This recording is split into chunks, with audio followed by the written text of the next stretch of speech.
हमेशा कोलिजियम के ऊपर वाद विवाद चलता रहा। वाद विवाद के बीच में फर्स्ट जजेस केस, सेकंड जजेस केस और थर्ड जजेस केस आया। उसके बाद एडीएम जबलपुर का केस आया और इसी कड़ी में कोलिजियम को और विवाद स्पष्ट देखने के लिए एक स्टेटमेंट जो 21/11/2023 को honourable chief justice of Allahabad high court Pritinker Diwakar ji की विदाई समारोह हो रही थी और विदाई समारोह इलाहाबाद बार एसोसिएशन और अवध बार एसोसिएशन लखनऊ के कोलिशन से विदाई प्रोग्राम रखा गया था और विदाई प्रोग्राम को लीड कर रहे ऑनरेबल जस्टिस मनोज कुमार गुप्ता जी, जो next acting chief justice Allahabad high court होंगे, और लखनऊ बेंच में वर्चुअली प्रोग्राम को ऑर्गेनाइज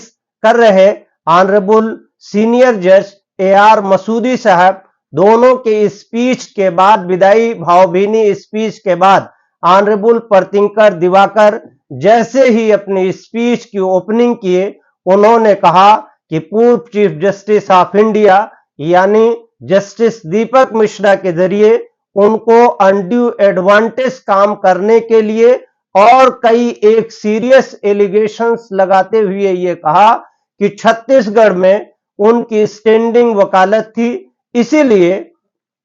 छत्तीसगढ़ में उन्हें जज के रूप में एलिवेट किया गया था और 9-10 साल जजी करने के बाद honourable chief justice of India justice Deepak Misra की कुछ बातें नहीं मानने के कारण उनको हरेस किया गया और हरेसमेंट के रूप में उन्हें छत्तीसगढ़ से इलाहाबाद हाई कोर्ट भेजा गया था। एक हिसाब से अगर ये देखें तो उनका छत्तीसगढ़ से इलाहाबाद हाई कोर्ट में ट्रांसफर करना एक पनिशमेंट के रूप में था, जिसको ऑनरेबल प्रतींकर दिवाकर जी ने खुले लफ्जों में कहा कि ये उनका ट्रांसफर पनिशमेंट के रूप में ही दिया गया था। और इस बात को कहते कहते वो भावुक हो गए और उनकी आंखें नम हो गई और उन्होंने कहा कि जिस ट्रांसफर को पनिशमेंट मान करके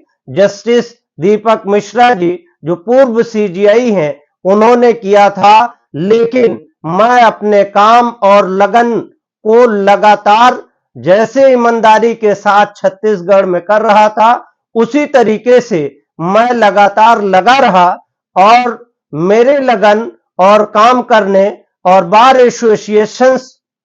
और बेंच के सहयोग से धीरे धीरे मैं यहाँ का सीनियर जज हो गया। सीनियर जज होने के बाद honourable chief justice of India DY चंचूड़ जी ने उनको सीनियर जज नॉमिनेट करने के साथ साथ एक जगह जब खाली हुई, ऑनरेबल राजेश बिंदल जी जो चीफ जस्टिस थे, उनका elevation supreme court of India में बीइंग अ जज हुआ, तो यहाँ पे चीफ जस्टिस का पोस्ट खाली होने की वजह से हमें एक्टिंग चीफ जस्टिस बनाया गया और एक्टिंग चीफ जस्टिस के रूप में मेरा कार्य एक्सीलेंस रहा। इसीलिए chief justice of India DY चंचूड़ जी ने हमें यहाँ का चीफ जस्टिस बनाया और चीफ जस्टिस के रूप में 240 दिनों तक लगातार काम करने से ई कोर्ट सिस्टम और कोविड में वकीलों और बार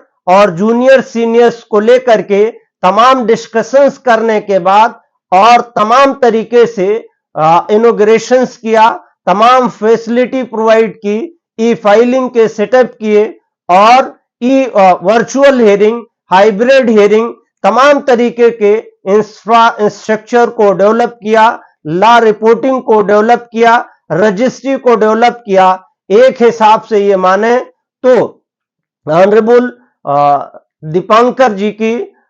जो जजी है चीफ जस्टिस के रूप में, उन्होंने हाई कोर्ट इलाहाबाद और लखनऊ दोनों को रिफॉर्म करने की बेहद कोशिश की और उनकी कोशिशों से हाई कोर्ट एक नए मकाम पे पहुंचा और उन्होंने आखिर में ये कहा नए जूनियर्स के लिए और लॉयर्स के लिए कि आप हमेशा संघर्ष करते रहिए। और एक लाइन में उन्होंने ये बात कही कि चूंकि मैं बहुत एक्सीलेंट पढ़ने में नहीं था, लेकिन मुसलसल और लगातार मेरी मेहनत और मशक्कत और प्रैक्टिस ने मुझे एक लायर से सीनियर एडवोकेट से स्टैंडिंग हाई कोर्ट का जज और हाई कोर्ट के जजी के रूप में पनिशमेंट में ट्रांसफर, और ट्रांसफर को मैंने एक अवसर के रूप में इस्तेमाल किया और एक्टिंग चीफ जस्टिस के साथ आज चीफ जस्टिस बन करके रिटायर हो रहा हूं। इस तरीके से एक नए दौर का उन्होंने कहा कि रिटायरमेंट के बाद मेरा आगाज होगा, लेकिन जाते जाते उन्होंने कॉलेजियम पे बहुत बड़ा सवाल छोड़ दिया है। अब देखना यह होगा कि पूर्व CGI honourable justice Deepak Mishra के जरिए जो ऑनरेबल परतिंकर दिवाकर जी के जरिए से गंभीर आरोप लगाया गया है, उसका क्या रिप्लाई आता है। शुक्रिया, थैंक यू।